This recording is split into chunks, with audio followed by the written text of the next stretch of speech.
প্রণতি জানাই। সাধুগুরু বৈষ্ণব হেরি আর যত পুরুষ নারী আমার ভক্তিপূর্ণ প্রণাম গ্রহণ করিবেন সবাই।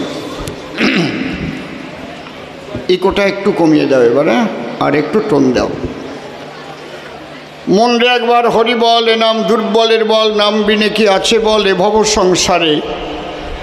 যে জন করে হরি চিনতে, হরি করে তার চিনতে, অন্তে জীবকে নিয়ে যায় সে ভব সিন্ধু পারে। তাই বলি মন রসনা, তেজে বিষয়ে বাসনা, কেলে সোনার উপাসনা করো সার। ওই যে হরি দীনবন্ধু পাইলে তার কৃপা বিন্দু, ভব সিন্ধু সেদিন হবি পার। মনশিক্ষা করে শেষ বক্তব্য করিব পেশ, সবিশেষ সবার মধ্যেই জানাই নিবেদন। এখানকার যে কবিগান অনেক পুরানো অনুষ্ঠান, কয়েকবারই সভাস্থান আমি দিয়েছি দর্শন। এবারও কর্তৃপক্ষের প্রাণের টানে যোগ দিয়েছি কবিগানে। সাধু গুরুজনে দিয়েছেন দর্শন। সুন্দর হয়েছে সভাখানা মনোলোভা। বসেছেন যেন দেবী দেবা, পুনঃ পুনঃ বন্দনা করি সবার রাতুল চরণ। অদ্যকার কবিগানে আমরা যোগ দিয়ে দুইজনে দুটি ভূমিকা করেছি গ্রহণ। আমার বিপক্ষ কবি যিনি নির্মল সরকার হলেন তিনি, নিজের নাম করিয়া বর্জন। এবার প্রেমানন্দ দাস নাম ধরেছে সভা পাশ, আর আমাকে যোগানন্দ গোস্বামী করেছে আপনাদের সদন। চিন্তা করে দেখুন দেখি, অত বড় বৈষ্ণবের ভূমিকা আমি নিতে পারি নাকি? আমি সামান্য একজন কবি গায়ক ছাড়া তো আর অন্য কিছু নয়। তথাপিও কবিগান গাইতে গেলে যে ভূমিকায় যখন ফেলে, সেই ভূমিকা না নিলে কাব্যের অসম্মান হয়। তাই কাব্যের সম্মান রাখবার তরে আমি আগেই প্রণাম করি করজোড়ে সেই মহাবৈষ্ণব চূড়ামণির পায়। তোমাকে কভু দেখিনি আমি, তুমি যোগানন্দ গোস্বামী। আমার নিবেদন রইল প্রভু তোমার রাঙ্গা পায়। তুমি আমার কথা লবে, কৃপা করে আমার হৃদয় আসন গ্রহণ করবে। এই মুখ দিয়ে যেন তোমার কথাগুলো আজ সত্যিকারের হয়। তার উপরে দিলাম ভার, তারে করলাম কর্ণধার। কাব্য সিন্ধু হব পার, অন্তরের একান্ত আকিঞ্চন। এইবার অসীম সরকার নামটি ছাড়ি, আমি যোগানন্দ নামটি ধরি কবিগান গাহিবার কারণ। আমার শিষ্যপুত্র আসিয়া সভায় অত্র, ভলিউমটা আর একটু বাড়াও তো। প্রথম প্রশ্ন করেছে উত্থাপন, গুরু আমার কথা লবে, আমাকে তুমি বুঝিয়ে দেবে। সর্বশাস্ত্রে শ্রেষ্ঠত্ব পেল ব্রহ্ম বা স্বয়ং কৃষ্ণ জনার্দন। কিন্তু যখন আমি জয়দেবের গীত গোবিন্দ পড়ি, গেলাম আমি গর্তে পড়ি। সেখানে বড় হয়ে গেল রাই কিশোরী ব্রজেশ্বরী। এটা কি করে হয় তাই বলো এখন। শোনো বাবা, কথাগুলো ভালো করে শুনে যাওয়া, মা বাবা যারা আছো কাজ হবে। কৃষ্ণ যে সর্বশক্তিমান, এটার বিপক্ষে আমি কোনো কথা বলবো না সভাস্থান। সর্বশক্তিমান কাহাকে বলা হয়? সমস্ত শক্তি আছে যার ভিতরে, সাকারে, নিরাকারে, সর্বাকারে, সর্বাধারে যে বিরাজ করতে পারে সর্বশক্তিমান বলে তারে। আমি যদি বলি আমার কৃষ্ণ সর্বশক্তিমান, কিন্তু খালি সে নিরাকারে থাকতে পারে, সাকার হতে পারে না সরাসরি, তাহলে একটা শক্তি কম পড়ে। ভালো করে বুঝে নিন, হ্যাঁ কায়দা আছে। তাহলে কৃষ্ণ সর্বশক্তিমান। এই লীলা আলোচনা করতে গেলে ও যেমন বেদের থেকে বলেছে সবাতলে। বেদের হচ্ছে নিরাকার ব্রহ্মের কথা বলে, নিরাকার ব্রহ্ম পর্যন্ত বেদে শেষ। তারপরে এসেছে অন্য পরিবেশ। তাহলে যদেকং নিষ্কলং ব্রহ্ম বোমাতীত নিরঞ্জনম অপ্রতর্কম অবিজ্ঞং বিনাশোৎপত্তি পরিবর্জিতম। ব্রহ্ম কি? যদেকং নিষ্কলং ব্রহ্ম। ব্রহ্ম এক, অদ্বিতীয় এবং নিষ্কলুষ, যার কোনো কলঙ্ক নাই। যদেকং নিষ্কলং ব্রহ্ম বোমাতীত নিরঞ্জনম ক্ষিতি অপ্তেজ মরুদ্বম পঞ্চভূতে পুরাদম। তাহলে এই পঞ্চভূতাতীত সেই ব্রহ্ম পুরুষোত্তম। বসেশনের নারী নরে, যাকে জ্ঞান বিজ্ঞানের দ্বারা পাওয়া যায় না সরাসরি। জয় একক নিষ্কলং ব্রহ্ম বোমাতীত নিরঞ্জনম অপ্রতর্ক বিজ্ঞান বিনাশোৎপত্তি পরিবর্জিতম। যার বিনাশও নাই, যার উৎপত্তিও নাই, তাকে আমরা ব্রহ্ম বলে পাই। সে তো ধরা ছোঁয়ার বাইরে, তারে কেমন করে পাই রে? যদি আমি বলি ব্রহ্ম ধরা ছোঁয়ার বাইরে, তাহলে আমার তো আর সেই ব্রহ্ম দেখার অধিকার নাই রে। আমি দেখবো কি দি? ন্যায়মাত্রা প্রবচনে ন লভ্যতে ন মেধোয়া ন বহুনাং সুতে ন।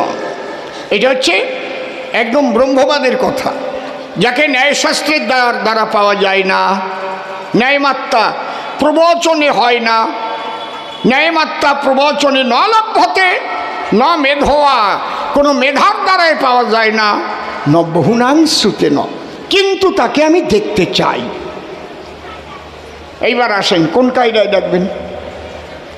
এই জায়গায় ব্যাসদেব বলেছে কি, চিন্ময়স্য অদ্বিতীয়স্য নিষ্কলুষ্য শরীরানি সাধকানাং হিতার্থায় ব্রহ্মানাং রূপকল্পতে।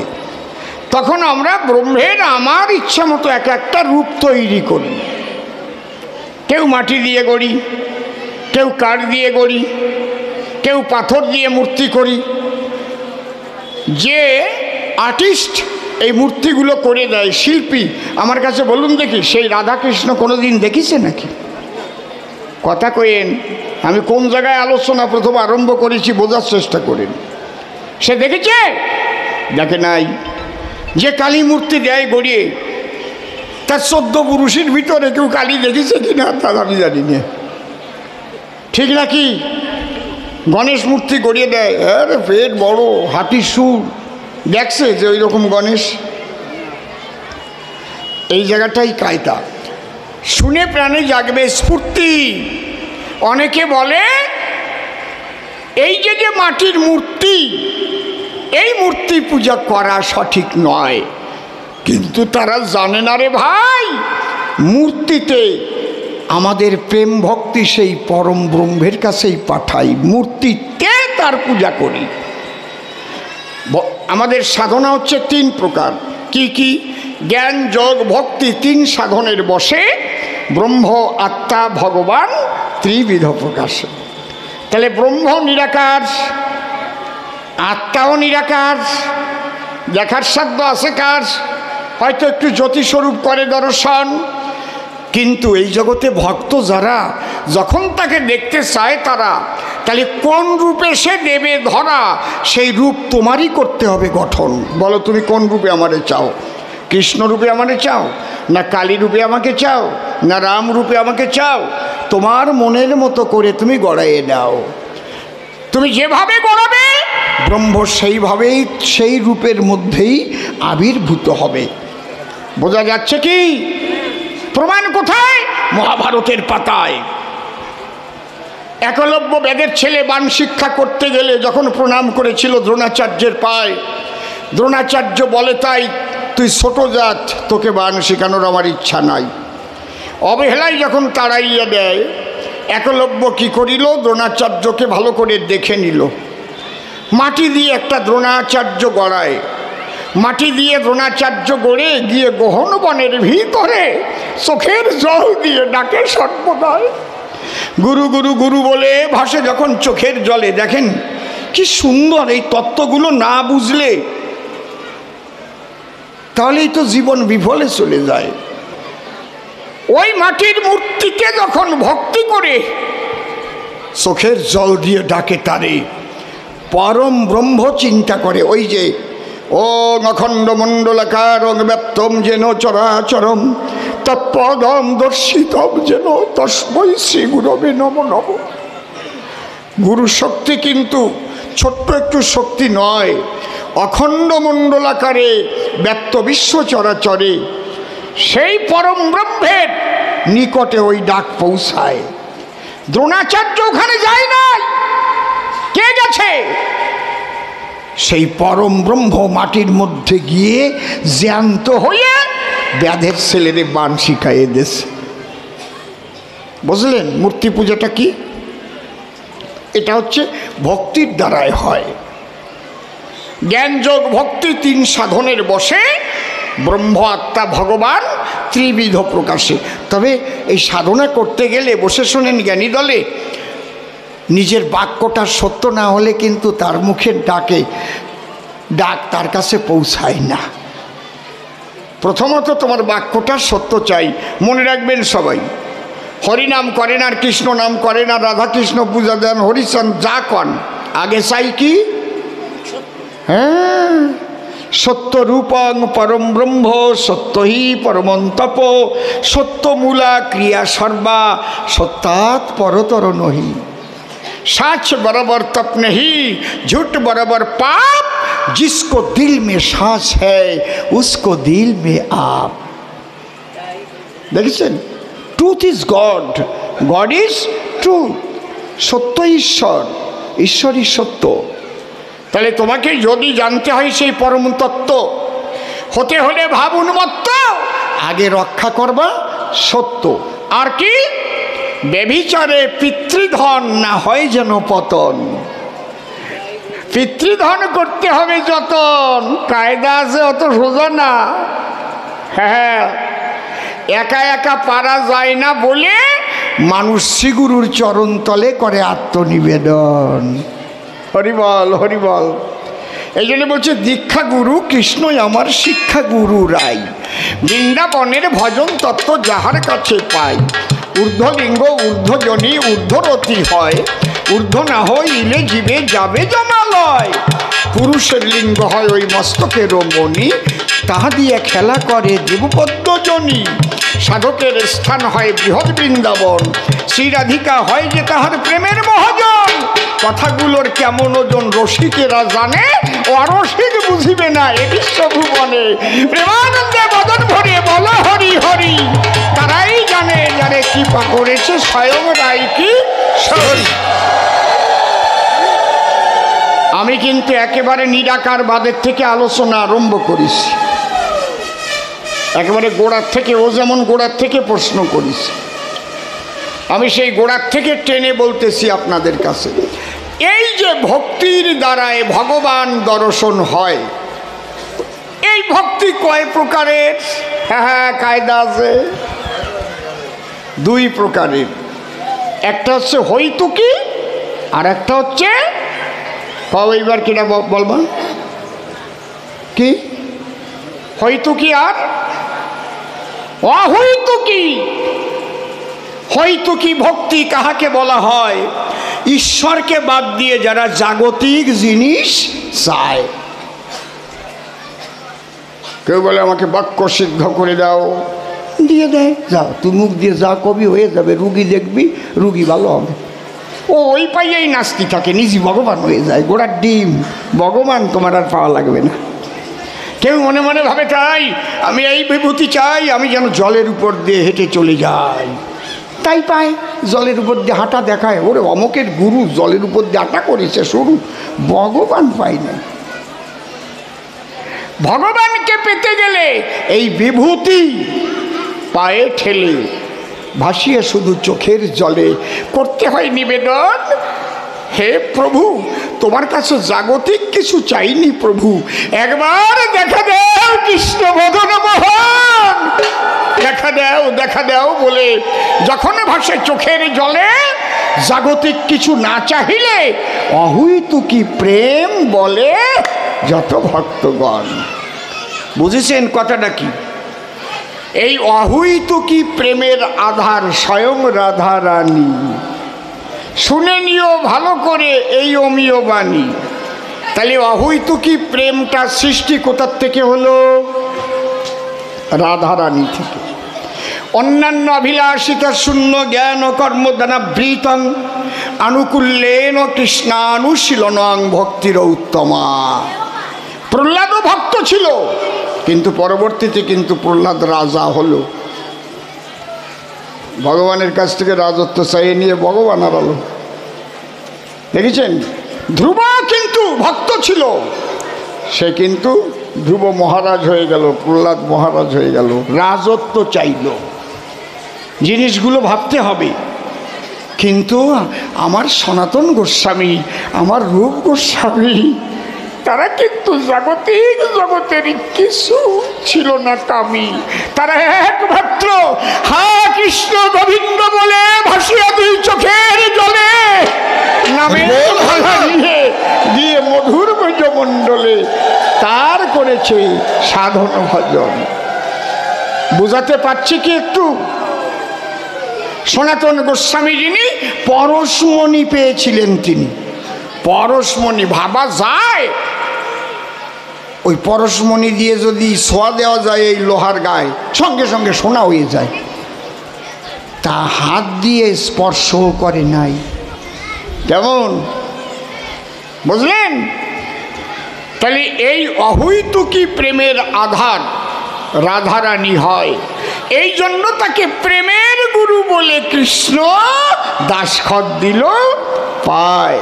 সারগরল খণ্ডনম মম শিরসি মুন্ডনম দেহি পদপল্লভম উদারম শ্রীরাধে কিশোরীর দাস মুই পিতবাস।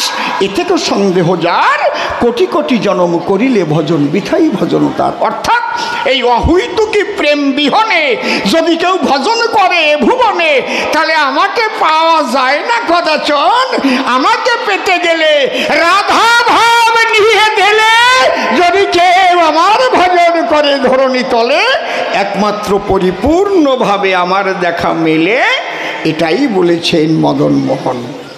একটু বুঝতে পারলাম নাকি? এই জন্যে রাধারানীকে কৃষ্ণ কি বলছেন? রাধা হচ্ছে আমার প্রেমের গুরু।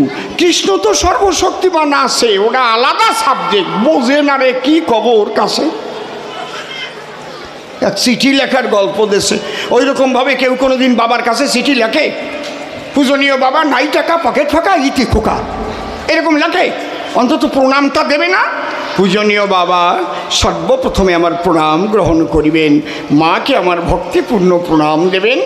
আগামী 3 তারিখে আমার পরীক্ষা, 10,000 টাকা পাঠিয়ে দিলে ভালো হয়। হয়ে গেল। এটাও তো ছোট।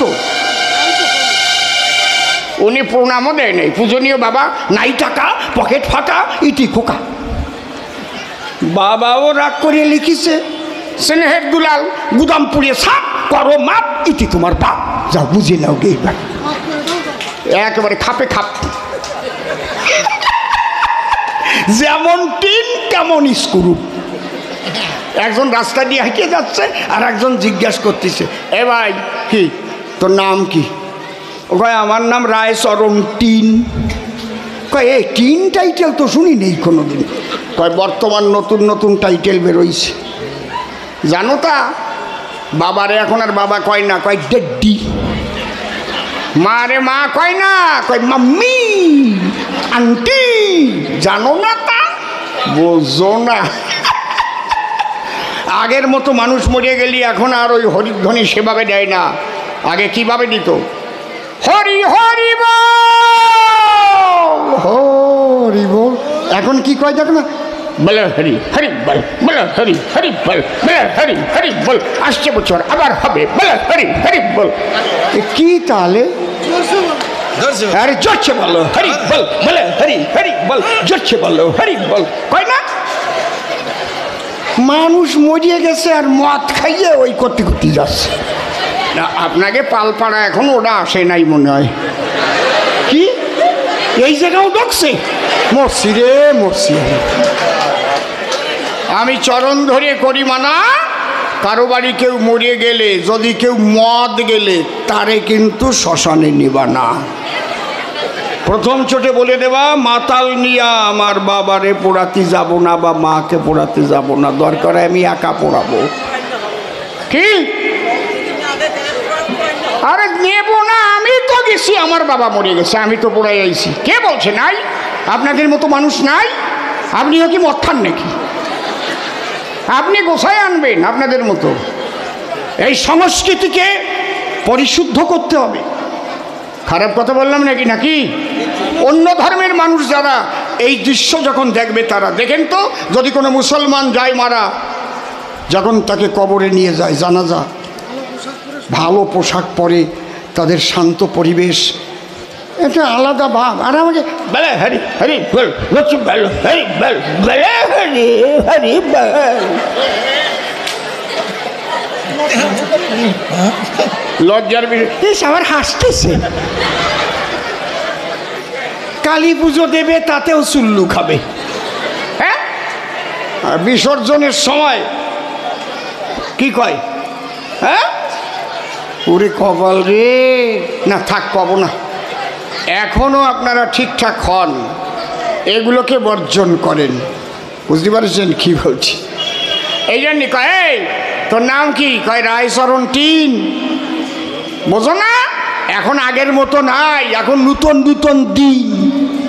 এখন ব্যাংকে যাওয়া লাগে না, খালি ফুটুস করে মোবাইলে টিপে দিলি টাকা চলে যায়। এই জন্য টিন টাইটেল। ওই রোজ তো মণ্ডল, বিশ্বাস, শিকদার, চৌধুরী ওসব বাদ দিয়ে দিছি। রায়চরণ টিন। ও ভাবতেছে শালা টিন টাইটেল দিয়ে চলে যাবে আমার কাছের থেকে, আর আমি বসে থাকবো। কয়ে ভাই কি তোরে আমি আপন বোধে নাম জিজ্ঞেস করলাম, তা আমার নামটা কি তা জিজ্ঞেস করবি না আমার ঠাই? কয় সত্যি রে, আমার নাম তো রায়চরণ টিন, তা তোর নাম কি? কয় আমার নাম চণ্ডীচরণ ইস্কুরূপ। ডিসিটি নাটকাইয়া খুলে দেখ বাড়ি যাইয়া। তা যেমন টিন দেবে সেরকম তো স্ক্রুপ দিতেই হবে। জয় রাধে। অতসাইরা মাঝে মাঝে দুই এক ফোঁটা দেবো তো নাকি? তাই নাহলে আবার যুবক যুবতী যারা মনে মনে ভাববে তারা অসীমবাবুর আগে কত রস ছিল, তা বুঝি রাজনীতি করতে যেয়ে শুকোয়ে গেল। অন্তরে করবেন ধারণা, বান্দর বুড়ো হয়ে গেলেও গাছে ওঠা স্বভাব যায় না, অত সোজা না। বুঝিস? তাহলে মূল আলোচনা করব আমি সবার ঠাই। মাঝে মাঝে দেব গল্প, কিন্তু গল্প একটু বলবো অল্প, খুব বেশি বলার ইচ্ছা নাই। চুপ করে থাকেন সবে। আরও কথা বলতে হবে, গিয়ে নিয়ে আমি আর একখানা গানের মধ্যে দিয়ে সেই তত্ত্ব কথা আনিয়া দেব আমি আরও অনেক সময়। হ্যাঁ হ্যাঁ,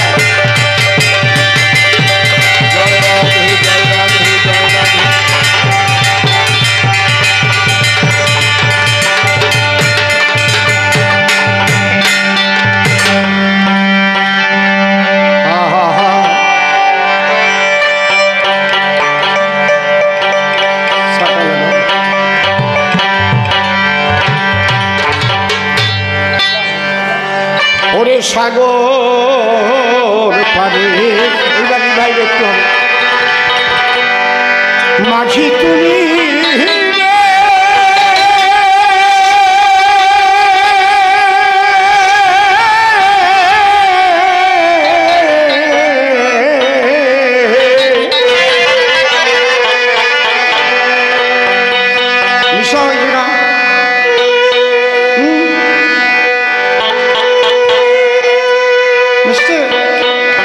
হারে মাঝি চলে ছকন দেশে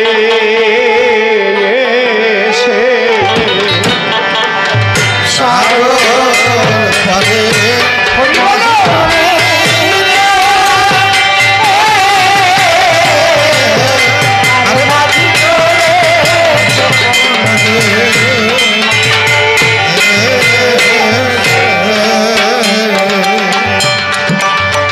লাল সে বাগান কেনে দিয়া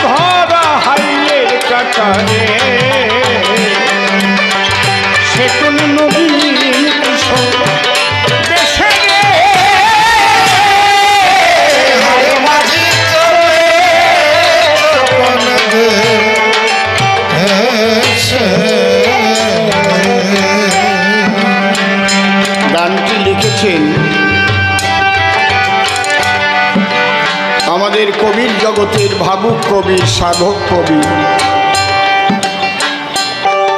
আমার দাদুগুরু পরম শ্রদ্ধেয় প্রয়াত পাগল বিজয় সরকার। এখনো তার একটা গান না গাইলে কবি গান যেন অসম্পূর্ণ থাকে সবার। তবে একদম পিওর ভাটিয়ালি গান, একে বলে একদম ভাটিয়ালি। এই গান গাইতে গেলে চোখের সামনে ভেসে ওঠে সেই পাল তোলা নৌকার কথা,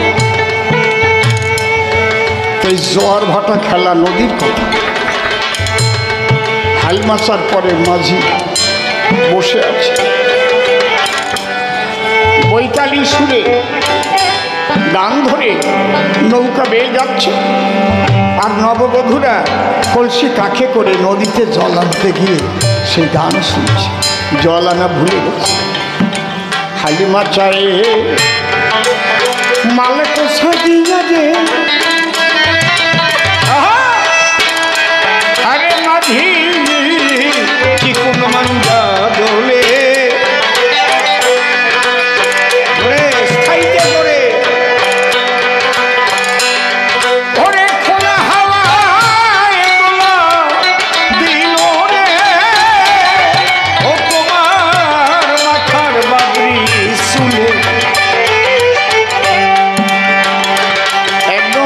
সেই পল্লী ছবি পুরোপুরি তুলে ধরছে। হালমাচা এরা অনেকে চিনবেই না এখন যাদের জন্ম। হালমাচা কাকে বলে? হ্যাঁ, চিনবে? হালমাচায় মাল পোছা দিয়ে মাঝি তোমার চিকুন মাঞ্জা দিল, খোলা হাওয়ায় দোলা দিল তোমার মাথার বাবরি শুনি। আমার গেল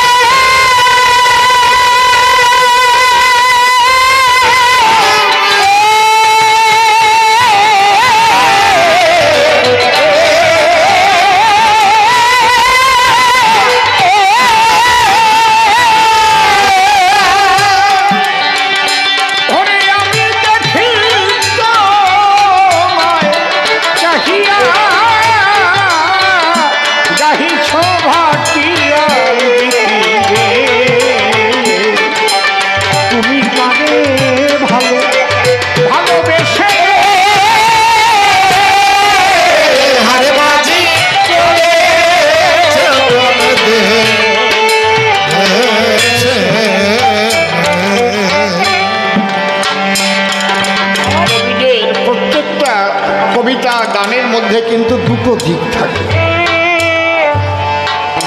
জাগতিক একটা দিক, আধ্যাত্মিক একটা দিক। বলছে আমার গেল ঘোমটা খুলে। পাগল বিজয় সরকার কি মহিলা ছিলেন? ঘোমটা দিয়ে চলতেন নাকি? তাহলে কোন মাঝির কথা বলছে? এই ভব নদীর মাঝি, আমার প্রাণ গোবিন্দ, আমার জীবন তরীর মাঝি। তাকে দেখতে গেলে ঘোমটা পরা থাকলে হয় না। কোন ঘোমটা? মায়ার ঘোমটা পরে থাকলে হবে না।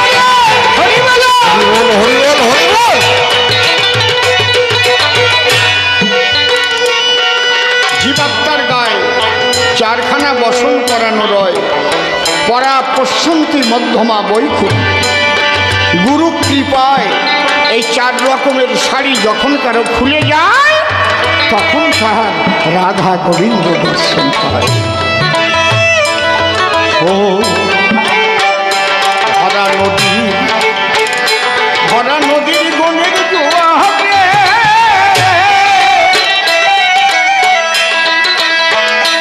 ওরে মাঝি ছাড়ে না তোকে।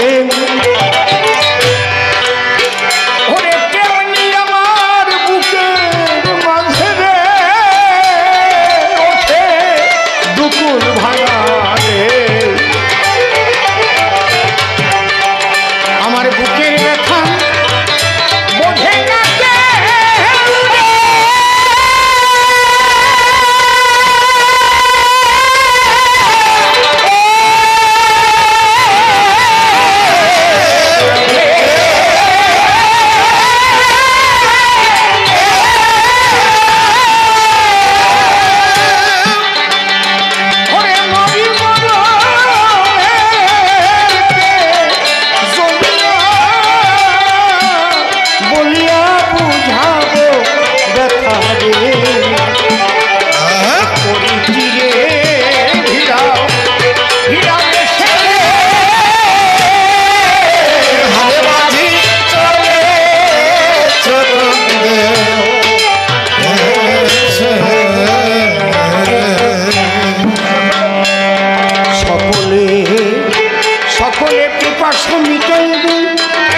লাগে ওরে কুলহারা আবেশে হরে হরি হরি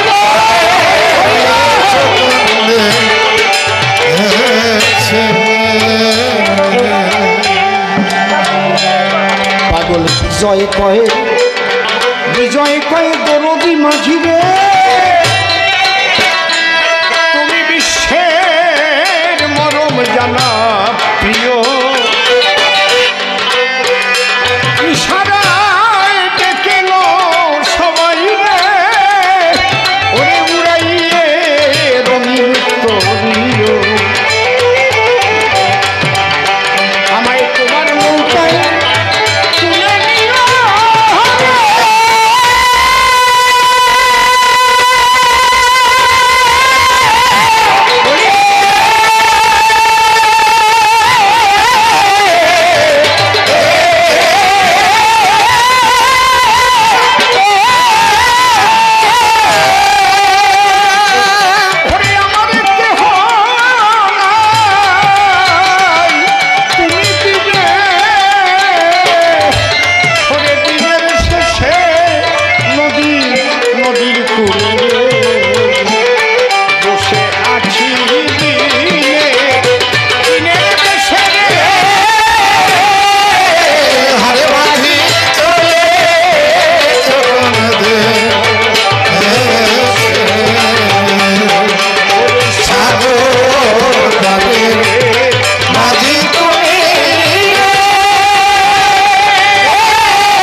পাগলের বিজয়ের ভাটি আনি তার চরণে গানি আমি ভক্তি শ্রদ্ধাঞ্জলি পাগল বিজয়ের জয়ের নিশান আজিও ওরে ভাই বাঙালির মন থেকে পাগল বিজয়কে মশার কায়দা নাই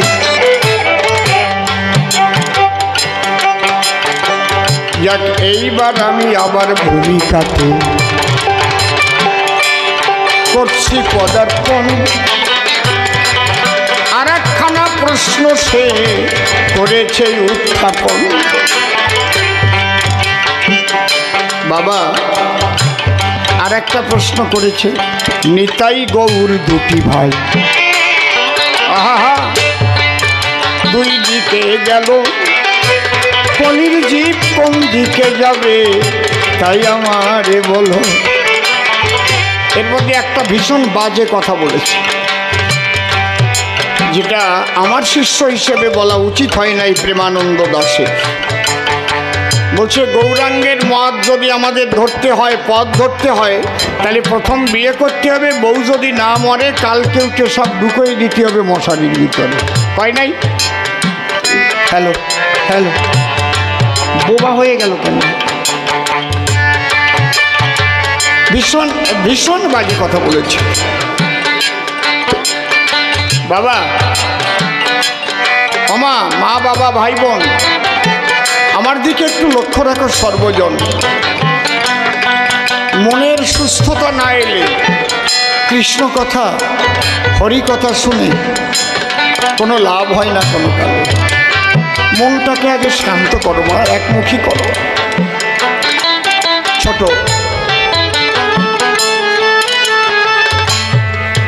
ছোট্ট একটা কথা মনে পড়ে যে না মরলি নাকি কালকে উঠো সব ঢুকোই দেবে এক ভদ্রলোকের একটা ছেলে হয়েছে এখন অ্যাস্ট্রোলজার এসে ওর কুষ্টি লিখে 9 বৎসরের জলে পড়ে মৃত্যু লিখেছে ওই গ্রামে এক শয়তান আছে ও কিন্তু জাইনে ফেলিছে 9 বৎসরে ওই ছেলেটার মৃত্যু হবে ও একদম দিনক্ষণ ঠিক করে করে করে করে ঠিক 9 বছর যেদিন পুড়িয়ে গেছে এখন মা বাবা তো ওরে বাইরে যেতে দিচ্ছে না জলের কাছে যদি না যায় তাহলে জলে পড়ে মরবে কোন কায়দায়? কি কইছি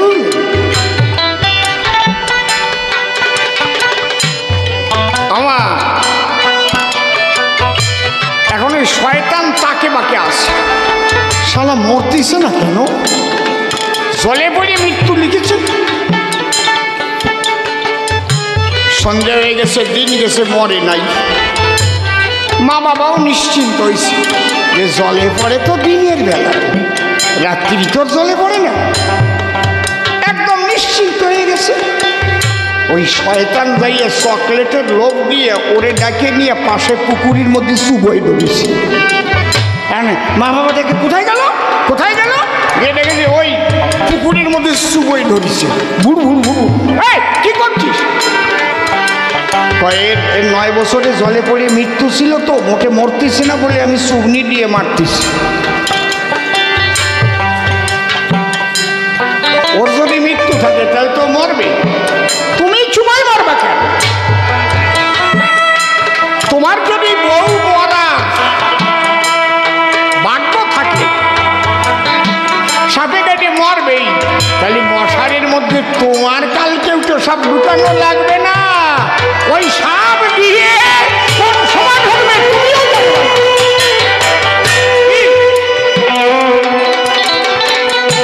ঠিক কিনা?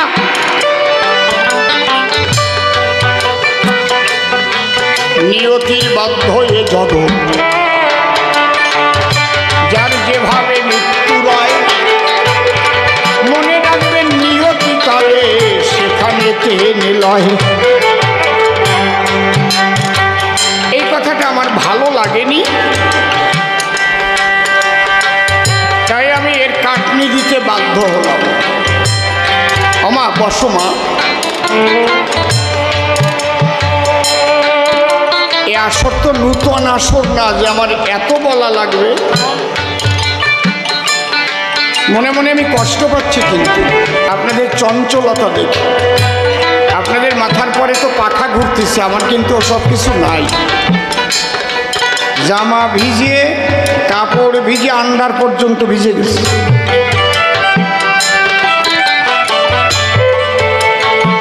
খালি আপনাদের কৃষ্ণ কথা শোনাচ্ছি। আমা মা মা কথা বলো না, একটু বসতে দাও, একটু এগিয়ে বসো, এগিয়ে বসো, এগিয়ে বসো, একটু এগিয়ে বসো। আমা মা, আমা ঠিক আছে মা, রাগ করো না। ওইরকম রাঙা মুখ কালো হয়ে গেলে ভালো লাগে, হাসি খুশি থাকবা সবসময়। তুমি একটু বলো, আমি তো বসেছি, তা কি হয়েছে মা? মা একটু আগ দাও, দেখো উনি তোমার কোলের মধ্যে টানিয়ে নেবে। আসলে তো উনিও তারপরে দেখাবেন রাত্রি কামাকের গুরুও বসিয়ে দেবেন। নিতাই গৌর হরিবল।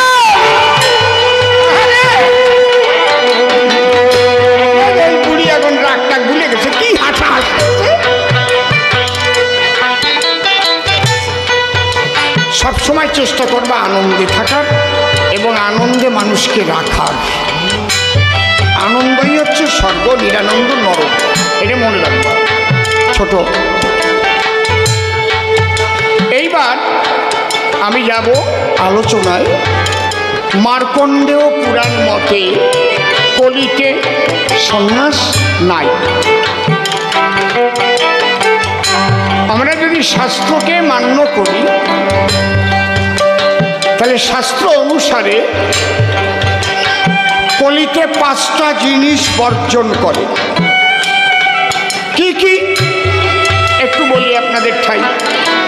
আমার শোনো, অশ্বমেধ, গোবালম্ব, সন্ন্যাস, ফলপৈতৃকং, দেবরেণ সুতোৎপত্তি, কলৌ পঞ্চ বিপর্যয়। কলিতে অশ্বমেধ যজ্ঞ নাই, হোমের যজ্ঞ নাই। শোনেন নারী নরে, সন্ন্যাস ধর্ম নিতে মানা শাস্ত্রেরও ভিতরে। পিতৃশ্রাদ্ধে মাংস নেওয়া করেছে বারণ, আর দেবর দিয়ে সন্তান যেন না করে উৎপাদন। অশ্বমেধ গোপালম্ব সন্ন্যাস ফলপত্রিকন, পল মানে মাংস, যে বলেন সুতোৎপত্তি কলৌ পঞ্চ বিবর্জ। তাহলে সেই দিক দিয়ে যদি আমি আলোচনা করি, তাহলে নিত্যানন্দের পথ শ্রেষ্ঠ। বুঝাইয়ে দিলাম মর্ম, এই কলিযুগের শ্রেষ্ঠ হলো গার্হস্থ ধর্ম। সংসারে বসিয়া যদি কারো হয় ভাবুদয়, সেই সে পরম সাধু জানিও নিশ্চয়। এই সংসারে বসে যদি কারো সেই প্রেম উদয় হয়, ভাব উদয় হয়, সে হচ্ছে পরম সাধু। সংসার ছেড়ে সাধু হওয়া যায়, আর সংসারে থেকে যদি সাধনায় উন্নত হয়, সে পরম সাধু হয়, মহাবৈষ্ণব হয়। বৈষ্ণব আর মহাবৈষ্ণব, বুঝতে পারছেন কি বলছি?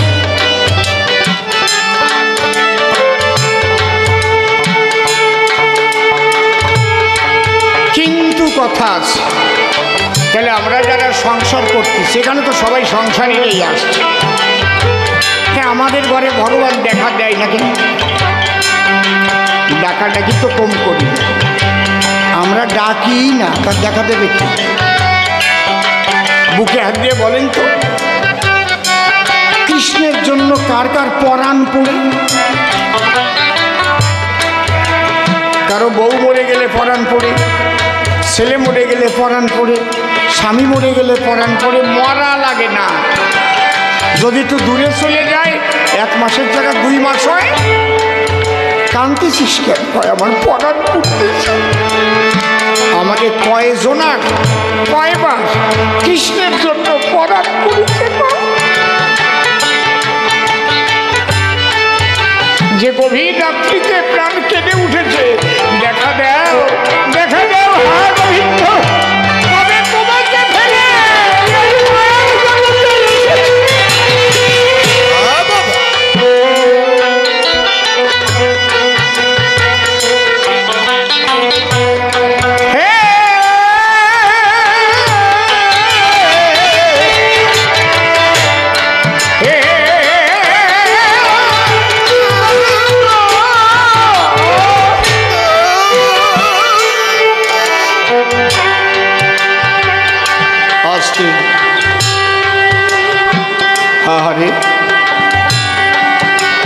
তোমার যদি পরাণ পড়তো, তাহলে তারও পরাণটা পুড়িয়ে উঠত। বেশিরভাগ আমরা লোক দেখানো সাধু সাধু, কখনো সাধুর সঙ্গে গিয়া কিছু সময়ের জন্য হয়তো একটা রাধা প্রেমের বাতাস আসে, সেই বাতাস লেগে কিছুক্ষণের জন্য চোখের জলে ভাসে, আবার যখন যায় নিজের গৃহবাসে সেই ভাব ছুটে যায়। ঠিক বলছি না বেঠিক বলছি? একটা বাচ্চা ছেলে তারে মা শোয়াই রাখে পুতুল দিয়ে, মা রান্নাঘরে রান্না করতে যায়। ছেলেটার খিদে লাগলে আস্তে আস্তে কান্দে, পুতুল আস্তে আস্তে ফেলাই দেয়।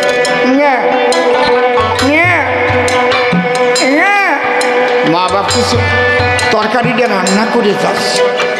এইবার যখন জম্বের খিদে লাগে, তখন মা ওই রান্না ফেলে ছেলেকে নিয়ে বলে তখন দুধ দেয়। ঠিক বলছি না বেঠিক বলছি? নিজের পেটের সন্তান তাই সহজে যেতে চায় না, সংসারে বসেই পাবা, সেইভাবে সংসারটা করবা। স্বামী স্ত্রী পবিত্র জীবন যাপন করতে হবে। অপবিত্র জীবন যাপন করলে হবে না। জানোয়ারের মতো জীবন যদি আমি যাপন করি, আরে কুকুরেরও একটা মাস আছে সারা বছরের, ওই মাসে কুকুর মেলামেশা করে, আর কোনো সময় দেখবেন না। যারে কয় ভাদ্র আসেন, ওই ভাদ্র মাসটা সবে আমরা কই না ভাদ্রিয়া কুকুর। পাখিরও টাইম আছে দেখবেন, প্রহরে প্রহরে রাত্রিবেলার ডাকে গাছের ডালে ঘুমায় থাকে, প্রহরে প্রহরে দেখে। কিন্তু আমি এমন ঘুমায় পড়ি, আমি একটু ডাকার সময় পড়ি।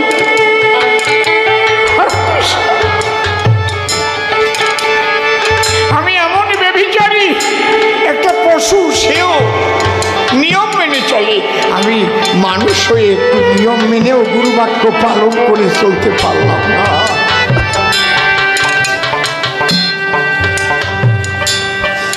এই জন্য এখানে বাবা হরিচাঁদ ঠাকুরের কয়েকটা ছোট্ট ছোট্ট কথা লয়ে নিজ নারী ব্রহ্মচারী ছোট সচ্চরিত্র রবে, হাতে কাম মুখে নাম সদা সত্য কথা কম, পরসতী পরপতি কভু না স্পর্শিলে, তুমি না ডাকিলে হরি তোমারে ডাকিলে, সত্যবাদী জিতেন্দ্রিয় হইবে যে, না থাকুক তার ক্রিয়াকর্ম হরিতুল্য সে, এই সংসারেই তাকে পাবে।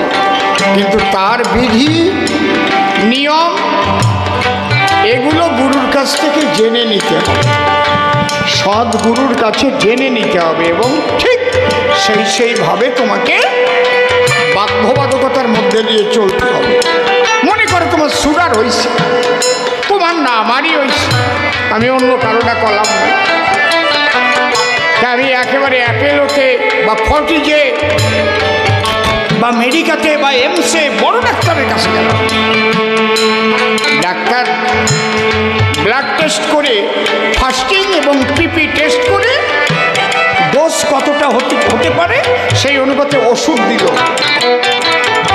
আমি যদি ওষুধ খাই আর ইচ্ছে মতো ভাত খাই, মিষ্টি খাই, ডেলি কেজি খানেক করে জিলেপা খাই, ওই ওষুধই কাজ হবে? কথা কইও, কিন্তু কাজ হবে? তা ডাক্তারের দোষ। এই জন্য একটা ডায়েট কন্ট্রোল চার্ট, কিভাবে তুমি খাওয়া দাওয়া করবে তারও একটা চার্ট ধরিয়ে দেয়, যায় না? ওইটাই হচ্ছে গুরুর বিধান। বাবা এই খাদ্যটা খেও না, এতে কি হবে? তোমার মনের চঞ্চলতা বাড়বে, সরলকে এমনভাবে ধাক্কা দেবে সামলাতে পারবে না। বুঝতে পারছেন কি বলছি? স্বামী স্ত্রী পবিত্র জীবনযাপন করবে, পিতৃধন যত্ন করবে, টাকা গেলে টাকা পাবে, ধন সম্পদ গেলে ধন সম্পদ পাবে, কিন্তু পিতৃধন একবার চলে গেলে আর ফিরে পাবে না।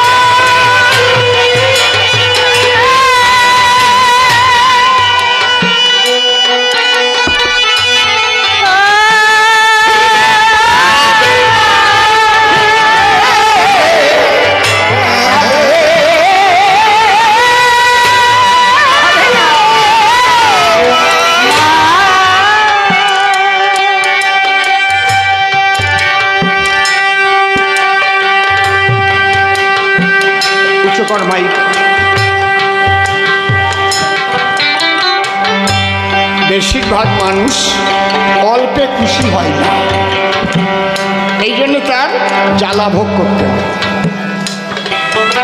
একটা মানুষের বেঁচে থাকতে গেলে খুব বেশি লাগে নাকি? একটা জায়গায় 5টা 7টা ফ্ল্যাট 10টা ফ্ল্যাট লাগে না? লাগে? কোটি কোটি হাজার হাজার কোটি টাকা লাগে। হ্যাঁ, কোটি টাকা যদি হয়, কোনো কারখানা তৈরি করলো, সেখানে বেশ কিছু শ্রমিক খাটলো, তাদেরও জীবন জীবিকা সেখান থেকে হতে পারে, কিন্তু নিজের জন্য তো না, ঠিক কি না? বেশিরভাগ মানুষ কেমন জানেন? বলবো, রাগ করবেন না তো? একদম এইটা একটু লক্ষ্য করেন। একজন সুন্দরবন দেখতে গেল,